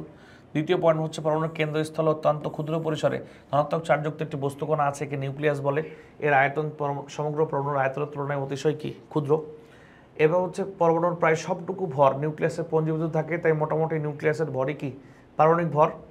সৌরমণ্ডলে সূর্যের চারিদিকে আবর্তনীয় গ্রহসমূহের মতো পরমাণুসমূহতে নিউক্লিয়াসের চারিদিকে কক্ষপথে কতগুলো ঋণাত্মক কণিকা সর্বদা ঘূর্ণায়মান, এর নাম কি ইলেকট্রন। অর্থাৎ বলা হচ্ছে সৌরজগতে যেমন নিউক্লিয়াস না সূর্যকে কেন্দ্র করে গ্রহগুলো ঘুরে, তেমন নিউক্লিয়াসের চারিদিকে কক্ষপথে কতগুলো ঘূর্ণায়মান বস্তু রয়েছে যার নাম কি ইলেকট্রন। এরপর বলা হচ্ছে নিউক্লিয়াসে ধনাত্মক চার্জের সংখ্যা এবং কক্ষপথে পরিক্রমণশীল ঋণাত্মক চার্জযুক্ত ইলেকট্রনের সংখ্যা সমান, কারণ এই কারণে সামগ্রিকভাবে সকল পরমাণু বিদ্যুৎ নিরপেক্ষ। আচ্ছা, ব্যাপারটা কেমন? রাদারফোর্ড 1911 সালে জানতে পারে যে নিউক্লিয়াস হচ্ছে ধনাত্মক চার্জযুক্ত এবং তিনি এটা জানতে পারেন কক্ষপথে ইলেকট্রন রয়েছে। তাহলে তিনি জানেন ধনাত্মক চার্জযুক্ত নিউক্লিয়াস, তিনি এটাও জানেন পরমাণুর মধ্যে ঋণাত্মক চার্জযুক্ত কণা ইলেকট্রন রয়েছে। আবার তিনি পরমাণু নিয়ে যখন পরীক্ষা করেন তখন তিনি দেখেন পরমাণুর কোনো চার্জ নেই।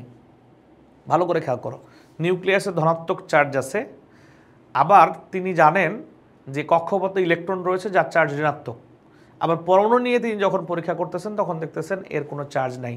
তাহলে বাকি কি আর বুঝতে কি আর বাকি আছে যে ধনাত্মক চার্জযুক্ত প্রোটন এবং ঋণাত্মক চার্জযুক্ত ইলেকট্রনের সংখ্যা কি সমান? নিশ্চয়ই বুঝতে পারছো, তোমরা নিজেরাও বুঝতে পারো।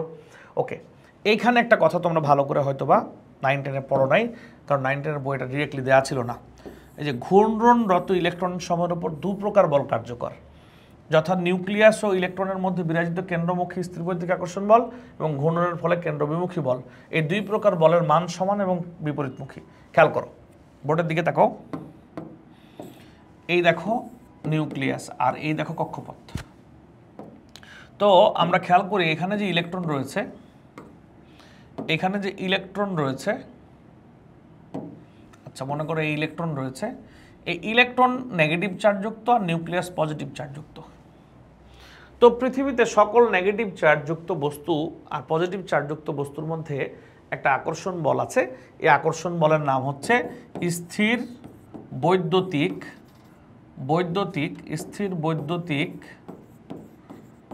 আকর্ষণ বল। আকর্ষণ বল বা ইলেকট্রোস্ট্যাটিক ফোর্স। এই তো দেখো, এই ঋণাত্মক চার্জযুক্ত ইলেকট্রন এবং ধনাত্মক চার্জযুক্ত নিউক্লিয়াস, এর মধ্যে একটা আকর্ষণ বল আছে যার নাম হচ্ছে স্থির বৈদ্যুতিক আকর্ষণ বল বা ইংরেজি নাম হচ্ছে ইলেকট্রোস্ট্যাটিক ফোর্স। আর ইলেকট্রন যে ঘুরতেছে, এই ইলেকট্রন ঘোরার জন্য একটা বল লাভ করে, এই বলটার নাম হচ্ছে কেন্দ্র বহির্মুখী বল। কেন্দ্র বহির্মুখী বল। এখন প্রশ্ন করতে পারো ইলেকট্রন ঘোরার জন্য কেন বল হবে? আমি বুঝলাম না হয় যে পজিটিভ আর নেগেটিভ পরস্পরকে আকর্ষণ করে, আর তার নামও দিলেন আপনি স্থির বৈদ্যুতিক আকর্ষণ বল, সবই বুঝলাম, কিন্তু ইলেকট্রন ঘোরার জন্য কেন বল লাভ করে? আচ্ছা, সবাই কমেন্ট করে জানাবো আমার গল্প শোনার পর যে এমন ঘটনা তুমি দেখেছো কিনা। বাসায় সিলিং ফ্যান আছে না? ফ্যান বোঝো, পাখা তো ঘুরে না? তো যেই সিলিং ফ্যানগুলোর পাখাগুলো রয়েছে, এই পাখার মাথায় কোনো বস্তু বেঁধে দিলা, ধরো বা বস্তুতে সুতা বাঁধলা, সুতাটা কষ্টেপের সাথে লাগা দিলা, যে ফ্যান স্টার্ট করবা। ফ্যান স্টার্ট করার পর প্রথমত ফ্যানটা একটু আস্তে আস্তে ঘুরে, একটা সময় পর কিন্তু ফ্যানটা অনেক দ্রুত ঘুরে। যখন অনেক দ্রুত ঘোরা শুরু করবে ফ্যানটা, তখন তুমি খেয়াল করে দেখবা তোমার ওই বস্তুটা ফ্যানের পাখার সাথে আর টিকতে পারে নাই। তাহলে কি হয়েছে? ওই বস্তুটা ছিটকে পড়ে গেছে। প্রশ্ন, ওই বস্তুটা কোথায় ছিটকে পড়বে? ওই ফ্যানের কেন্দ্রের দিকে নাকি কেন্দ্র থেকে বাইরের দিকে? সবাই কমেন্ট করে জানাও তো এরকম ঘটনার সাথে তুমি একমত কিনা, আর কোন দিকে বস্তুটা ছিটকে পড়বে?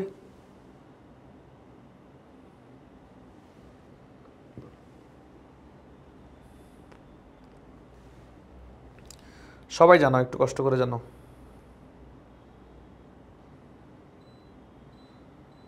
একজন লিখছো বই পাও নাই, বাইরের দিকে। ওকে, বাইরের দিকে কমেন্ট করে জানাচ্ছ, বাইরে।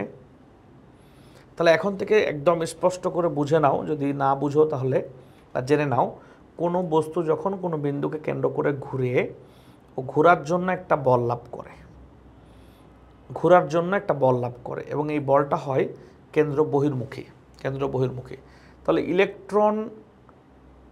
ইলেকট্রন এবং নিউক্লিয়াস এর মধ্যে একটা আকর্ষণ বল রয়েছে, যে আকর্ষণ বলের নাম স্থির বৈদ্যুতিক আকর্ষণ বল, ইংরেজি নাম হচ্ছে ইলেকট্রোস্ট্যাটিক ফোর্স। আর ইলেকট্রন ঘুরে তার জন্য একটা বল লাভ করে, এই বল হচ্ছে কেন্দ্র বিমুখী বল। এই বিজ্ঞানী রাদারফোর্ড এই কথাটা স্পষ্ট করে বলে দিয়েছেন যে এই দুই প্রকার বলের মান, এই দেখো, এই দুই প্রকার বলের মান পরস্পর সমান এবং বিপরীতমুখী। অর্থাৎ কেন্দ্রমুখী বল এবং কেন্দ্র বিমুখী বল, এই দুই প্রকার বলের মান পরস্পর সমান এবং কি বিপরীতমুখী। আর এই জন্য কি হয়? ইলেকট্রন তার জায়গাতে থাকে। আমার আরও কিছু প্রশ্ন আছে। এই দেখো, ইলেকট্রন এবং নিউক্লিয়াস, ইলেকট্রন নিউক্লিয়াসকে আকর্ষণ করতে পারে, নিউক্লিয়াস ইলেকট্রনকে আকর্ষণ করতে পারে, কিন্তু এর জন্য এটা কেন্দ্রমুখী হওয়া লাগবে কেন? কে উত্তর দিতে পারে? ধনাত্মক চার্জ ঋণাত্মক চার্জকে আকর্ষণ করে, ঋণাত্মক চার্জ ধনাত্মক চার্জকে আকর্ষণ করে, তো এটা কেন্দ্রমুখী হওয়া লাগবে কেন? কে বলতে পারে? কমেন্ট করে জানাও।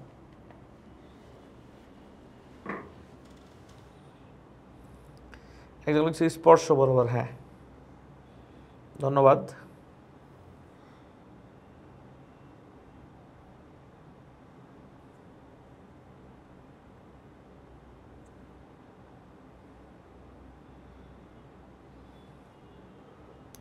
কমেন্ট করো, তাড়াতাড়ি কমেন্ট করো, না হয় ইলেকট্রন ছিটকে পড়ে যেত না, এমনটা। আচ্ছা, যাই হোক। হ্যাঁ দেখো, ধনাত্মক চার্জ এবং ঋণাত্মক চার্জ এদের মধ্যে কেন্দ্রমুখী আকর্ষণ বল, কারণ হচ্ছে নিউক্লিয়াস ভারী ইলেকট্রনের তুলনায় নিউক্লিয়াস ভারী, আর নিউক্লিয়াস ভারী দেখেই ইলেকট্রনটা কি হয়? নিউক্লিয়াসের দিকে আকৃষ্ট হয়। নিউক্লিয়াস ভারী, আর এই জন্য ইলেকট্রনটা কার দিকে আকৃষ্ট হয়? নিউক্লিয়াসের দিকে আকৃষ্ট হয়। ওকে, যদি এমন হতো যে ইলেকট্রন হালকা না, নিউক্লিয়াস হালকা, তাহলে ইলেকট্রনের দিকে নিউক্লিয়াস চলে যেত। ওকে, আচ্ছা, এখন তোমাদেরকে আমি দুইটা ওপেন বুক কোশ্চেন দেই। এই ওপেন বুক কোশ্চেনগুলো আমি 9 স্টুডেন্টদেরকে দেই। এই কোশ্চেন দুইটার উত্তর যদি কেউ করতে পারো, ধরে নিব যে তোমরা আসলে এই পড়াটা খুবই ভালো বুঝছো। কোশ্চিন 1 খাতায় লিখে নাও, নিজে নিজে উত্তর করার চেষ্টা করবে। কোশ্চিন 1, ইলেকট্রন না ঘুরলে কি হতো? কি হতো? ইলেকট্রন না ঘুরলে কি হতো? ইলেকট্রন না ঘুরলে কি হতো? যদি ইলেকট্রন না ঘুরতো তাহলে কি হতো? দ্বিতীয় কোশ্চেন, একটা পারলো ও সারটা পারবা, ইলেকট্রন ঘুরে কেন?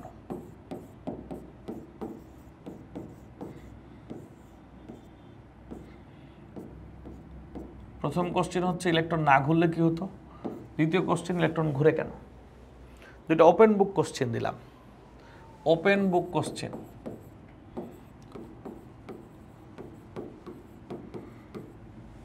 এই তো, পারো নাকি কেউ বলতে?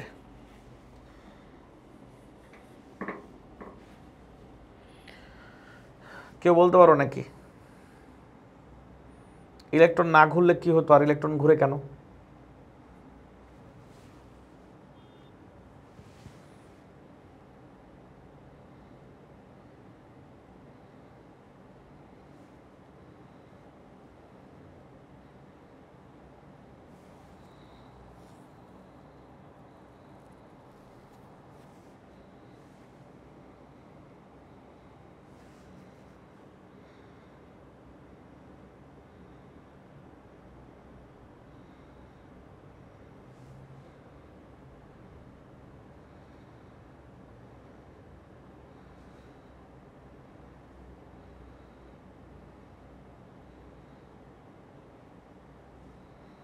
দেখা যাক কেউ উত্তর করতে পারে কিনা।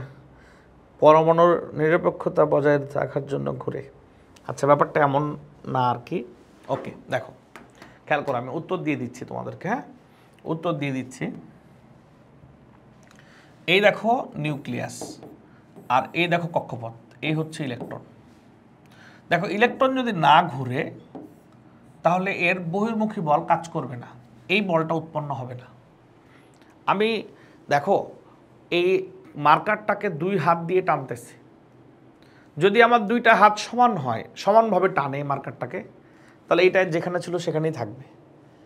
যদি কেউ একটু বেশি টানে কোনো হাত, তাহলে যেদিকে বেশি টানবে ওদিকে চলে যাবে। যদি এই হাত টানা বাদ দিয়ে দেয় কী হবে? পুরোপুরি এদিকে চলে আসবে। এই ইলেকট্রনের উপর 2 প্রকার বল কার্যকর, একটা হচ্ছে কেন্দ্রমুখী, যেটা চার্জের জন্য হয়েছে, আর হচ্ছে কেন্দ্র বিমুখী। এই 2 প্রকার বলের মান পরস্পর কি সমান। তো যদি ইলেকট্রন না ঘুরতো তাহলে বহির্মুখী বল থাকতো না, এই বাইরের দিকে যে বলটা তাকে টানতেছে এই বলটা থাকতো না। যদি ইলেকট্রন না ঘুরতো তখন থাকতো কোনটা বল? একটাই বল, সেটা কোনটা? কেন্দ্রমুখী।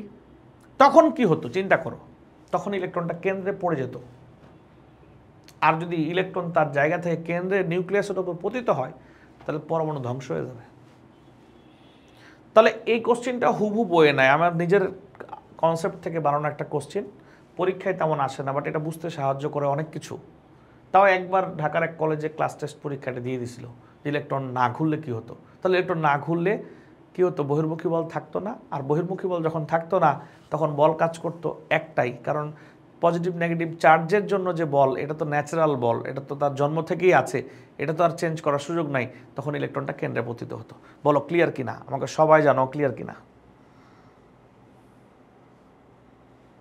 সবাই জানিয়ে দাও ক্লিয়ার কিনা।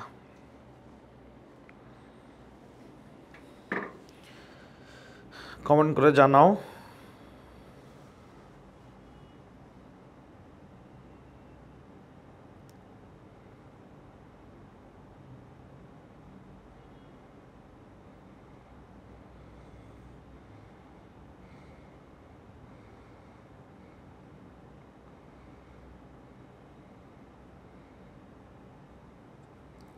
দ্রুত জানাও।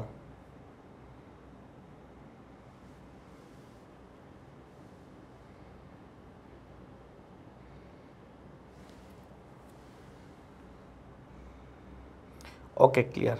তাহলে দ্বিতীয় কোশ্চেন, ইলেকট্রন ঘুরে কেন?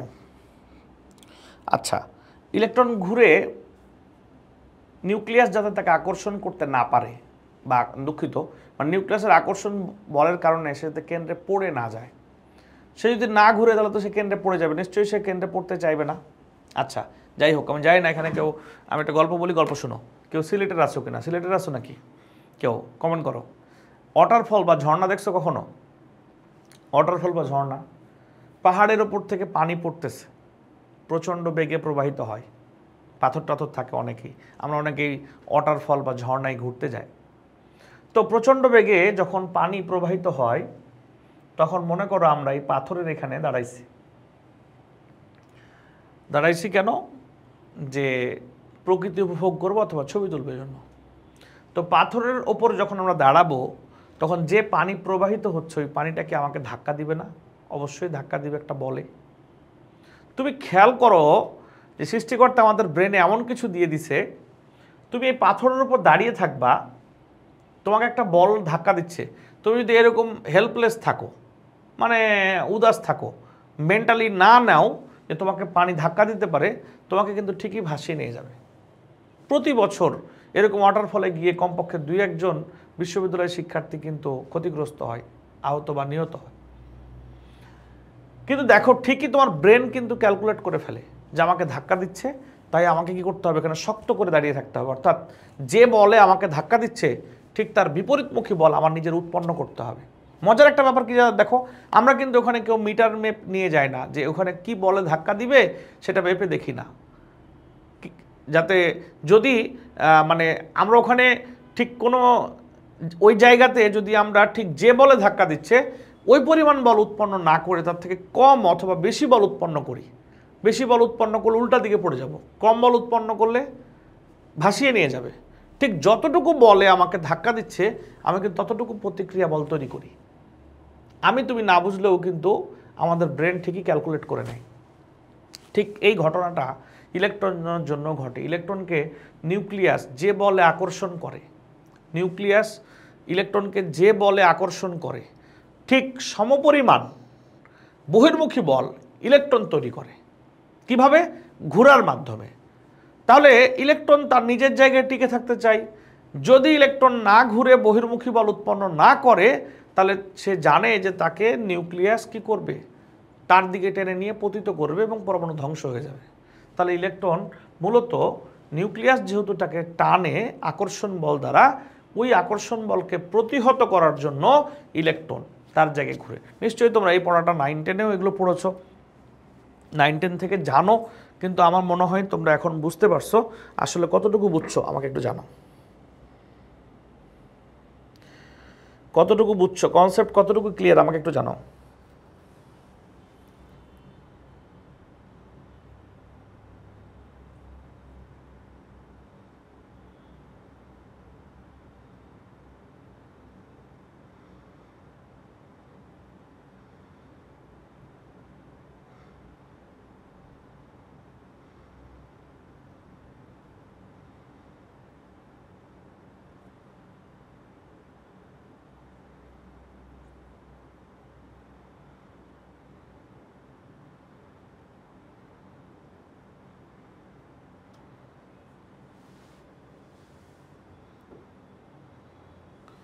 ওকে, কমেন্ট করো সবাই,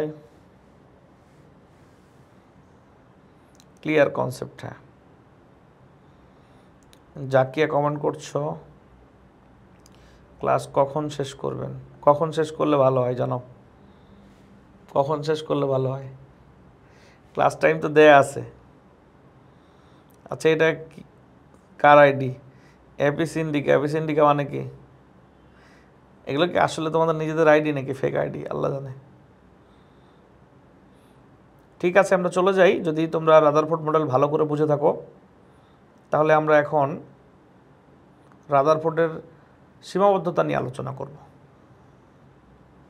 রাদারফোর্ডের সীমাবদ্ধতা নিয়ে আলোচনা করব। ওকে, ঠিক আছে। নিশ্চয়ই রাদারফোর্ডের সীমাবদ্ধতা 9-10 থেকে পড়েছো, তোমাদের ক্লিয়ার থাকা উচিত, তোমাদের ক্লিয়ার থাকা উচিত। কিন্তু আমার ধারণা হয়তোবা তোমরা একটা পয়েন্ট ক্লিয়ার না, কারণ 9-10-এর বইয়ে এটা ঠিক মতো লেখা ছিল না, মানে ভুল লেখা ছিল না, কিন্তু আরও ডিটেল লেখা উচিত ছিল। সেটা হচ্ছে ম্যাক্সওয়েলের তত্ত্ব। বাকি পয়েন্টগুলো তোমরা নিশ্চয়ই পারো।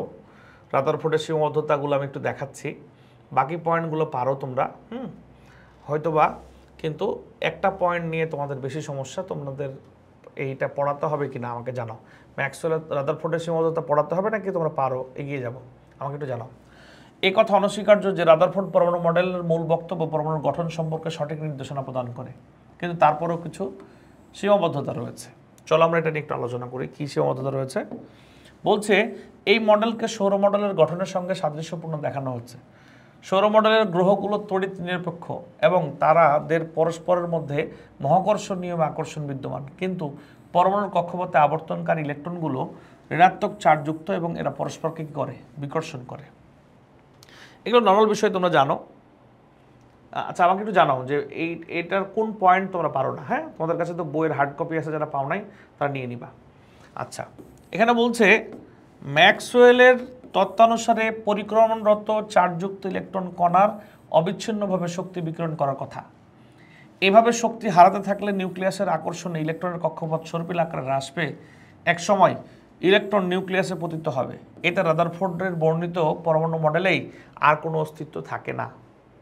অর্থাৎ বলা হচ্ছে এই 2 নাম্বার পয়েন্টটাই ইম্পর্টেন্ট, যেটা তোমরা হয়তো বা ভালো করে বোঝো কিনা আমি জানি না, কমেন্ট করে জানাও তাড়াতাড়ি।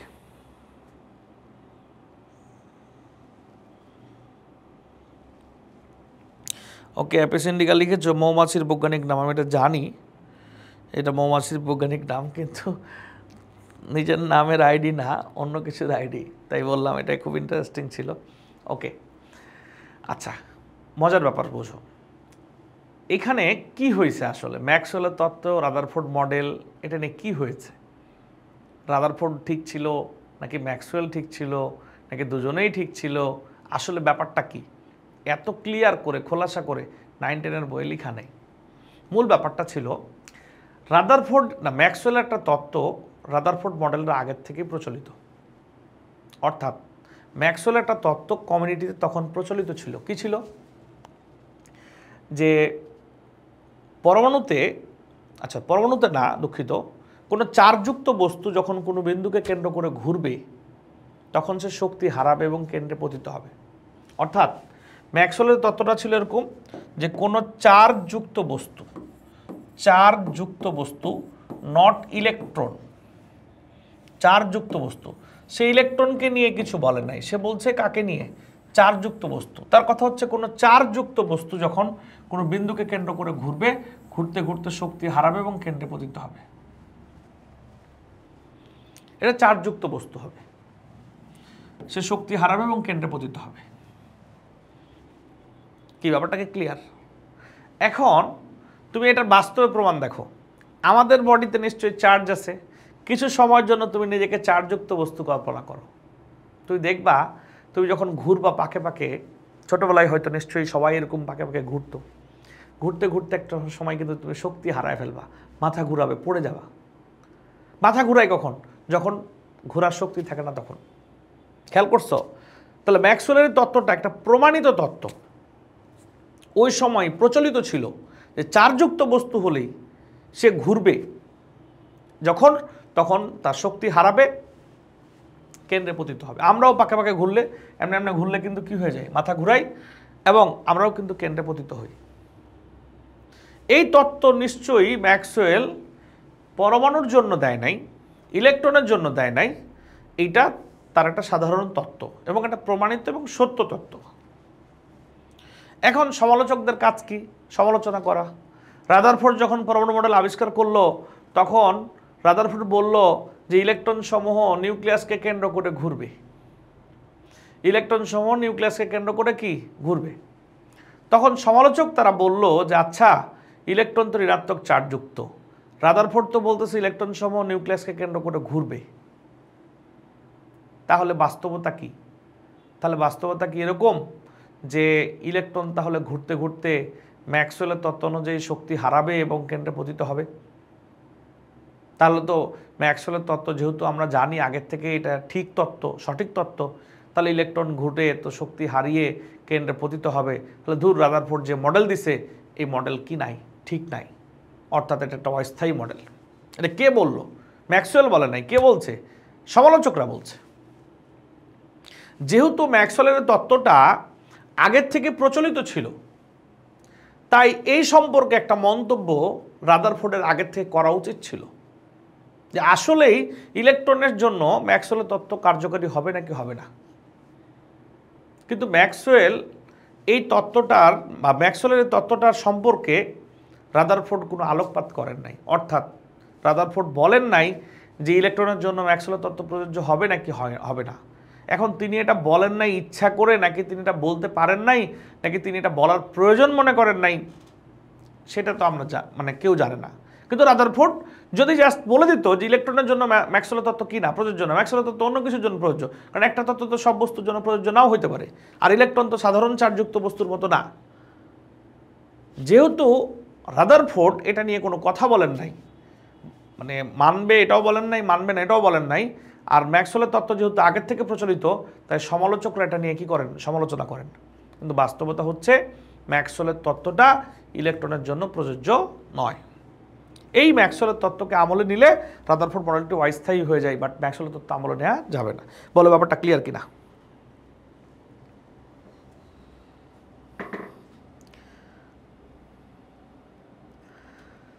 আচ্ছা, সেন্সলেস, বাস্তবতা খুবই কঠিন, বুঝলাম না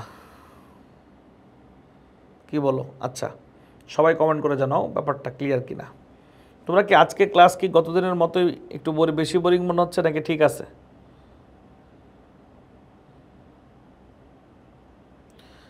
বলো কেমন লাগতেছে, আরও কিভাবে ক্লাস নিলে তোমাদের জন্য ভালো হবে আমাদের কমেন্ট করে জানাও।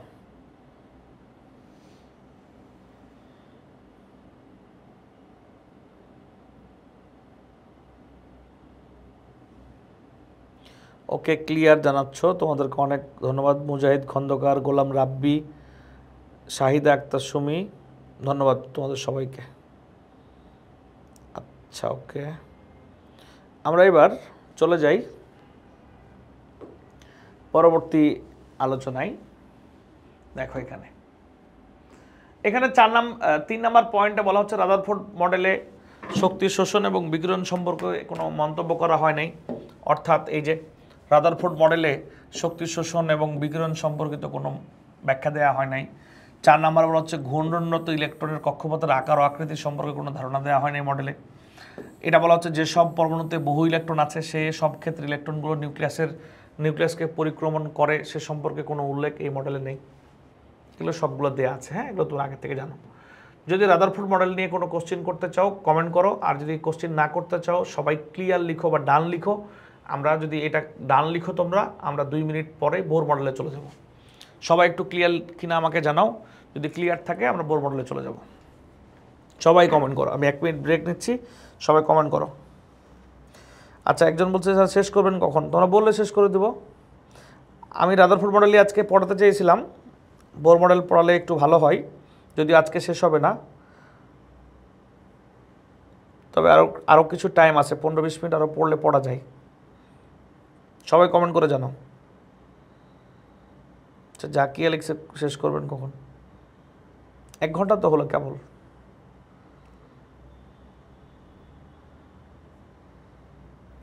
ওকে ডান, ওকে ডান। তাহলে আমরা বোর মডেল শুরু করি, কি বলো? কমেন্ট করো সবাই।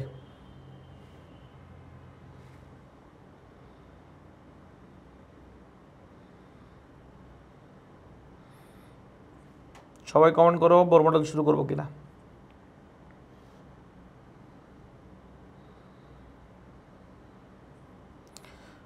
ওকে, খাতা হেডিং দাও বোর মডেল। বোর মডেল, হ্যাঁ, খাতা হেডিং দাও বোর পরমাণু মডেল। অল্প একটু আলোচনা করি। একজন কমেন্ট করছে স্যার আজকে এইটুকুই থাক। আচ্ছা, অল্প একটু 5 মিনিট 5-7 মিনিট ক্লাস নিয়ে ছেড়ে দেবো যাও আজকে। ওকে, বোর মডেল। বোর মডেলের মোটা দাগে 3টা পয়েন্ট। প্রথমটা হচ্ছে শক্তি শোষণ বিকিরণ সম্পর্কিত মতবাদ। আচ্ছা, বোর মডেল পড়ার পূর্বে আমরা একটু দেখি আজকে পড়া কতটুকু শিখলা। হ্যাঁ, আজকে পড়া কতটুকু শিখলা একটু বুঝে নিই। এটা রাদারফোর্ড মডেল এবং বোর মডেল থেকে দেখা যাক কে পারে কত। আমরা একটু, তোমরা যদি মোটামুটি রাদারফোর্ড মডেল বুঝে থাকো, আমরা একটু অ্যাডভান্স পড়া যায় যেগুলো থেকে ভর্তি পরীক্ষায় কোশ্চেন আসবে। ওকে, এটা হচ্ছে নিউক্লিয়াস, এটা প্রথম কক্ষপথ, এটা দ্বিতীয়, এটা তৃতীয়, এটা চতুর্থ। মনে করো এখানে ইলেকট্রন আছে, এই যে ইলেকট্রন, এই ইলেকট্রন, এই ইলেকট্রন, এই ইলেকট্রন। প্রথম কক্ষপথের ইলেকট্রনের বেগ v1, পরেরটা v2, পরেরটা v3, পরেরটা v4। বুদ্ধি খাটায় বলো কোন বেগ বড়, v1, v2, v3, v4? এখানে কোন বেগ বড়, কোন ইলেকট্রনের বেগ বড়?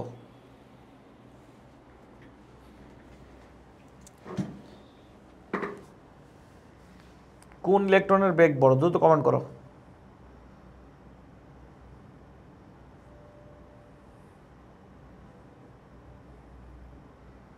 তাড়াতাড়ি কমেন্ট করো, কোন ইলেকট্রনের বেগ বড়?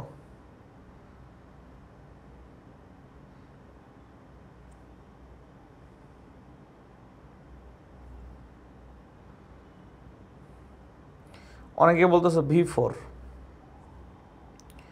v4 বলতেছো। আচ্ছা যাই হোক, অফলাইন ক্লাস হলে সামনাসামনি জিজ্ঞেস করতে পারতাম কেন v4 বড়। জানি না কি কি মনে করে v4 বলতেছো।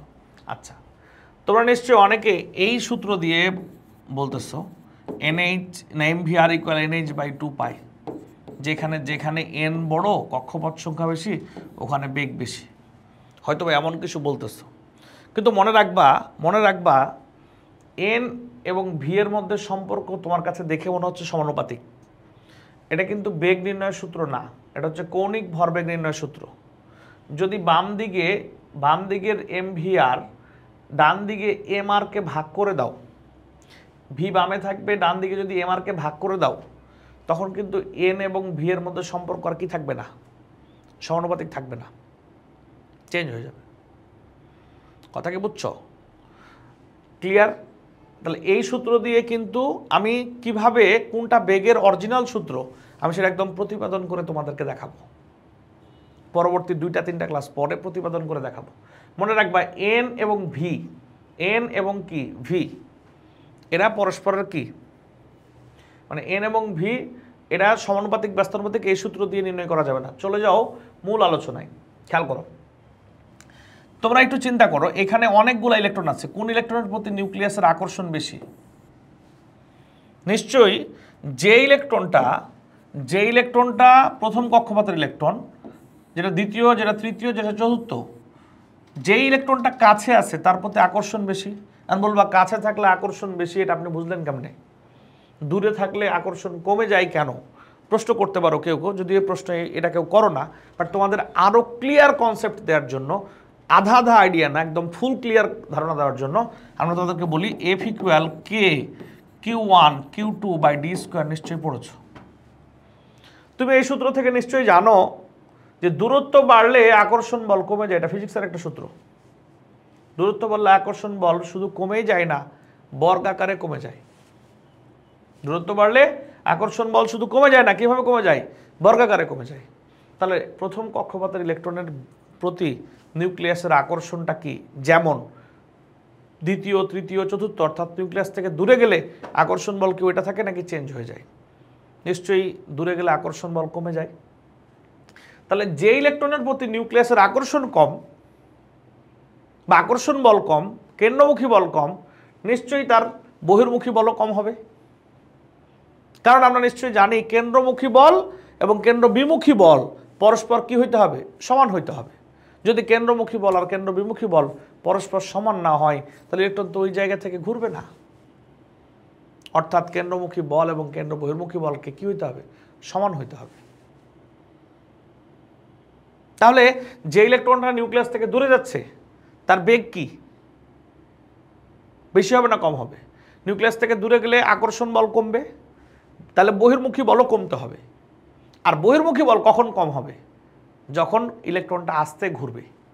তাহলে আমি লাস্টবারের মতো বলছি, নিউক্লিয়াস থেকে যত দূরে যাবে ইলেকট্রনের কেন্দ্রমুখী আকর্ষণ বল তো কমবে। কেন্দ্রমুখী আকর্ষণ বল কমলে কেন্দ্র বহির্মুখী বলও কমবে। আর কেন্দ্র বহির্মুখী বল যদি কমে, কখন বহির্মুখী বল কমবে? যখন ইলেকট্রনটা আস্তে ঘুরবে। নিশ্চয়ই ব্যাপারটা ক্লিয়ার হয়ে যাওয়ার কথা। ক্লিয়ার কিনা আমাকে জানাও। আমি আর বোর মডেল আজকে শুরু করছি না, আগামী দিন বোর মডেল দিয়ে শুরু করব। সবাই ভালো থাকো, সুস্থ থাকো। আজকে ক্লাসটি কেমন লেগেছে তোমরা আমাদেরকে জানিও। তোমরা আমাদেরকে জানিও বা পাবলিক গ্রুপে কমেন্ট করো, আমরা ইনশাল্লাহ আগামীতে আরও ভালো ক্লাস নেওয়ার চেষ্টা করবো। ধন্যবাদ সবাইকে, আল্লাহ হাফেজ।